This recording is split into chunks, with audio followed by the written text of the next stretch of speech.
Camp కార్యాలయంలో RTGS వివిధ శాఖల పనితీరుపై సమీక్ష నిర్వహించిన సీఎం చంద్రబాబు. ఆన్లైన్లో అందుబాటులోకి వచ్చిన ప్రభుత్వ సేవల వినియోగంపై ప్రజల్లో అవగాహన పెంచాలని ఆదేశాలు.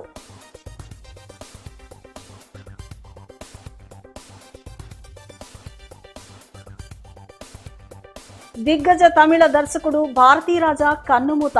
ఎక్స్ వేదికగా సంతాపం తెలియజేసిన డిప్యూటీ సీఎం పవన్ కళ్యాణ్, మాజీ సీఎం జగన్.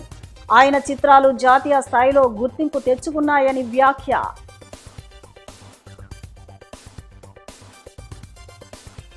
ఇబ్రహీంపట్నం ఫెర్రీ ఘాట్ వద్ద యోగాంధ్రలో పాల్గొన్న ఎన్టీఆర్ జిల్లా కలెక్టర్ లక్ష్మీషా, ఎమ్మెల్యే వసంత కృష్ణప్రసాద్. యోగాతో శారీరక మానసిక ప్రశాంతత, ఏకాగ్రత పెరుగుతుందని వెల్లడి.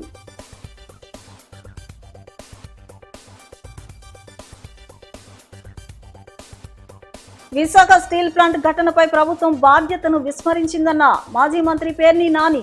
డిప్యూటీ సీఎం పవన్, మంత్రి లోకేష్ మానవత్వం మరిచి వ్యాఖ్యలు చేశారంటూ ఆగ్రహం.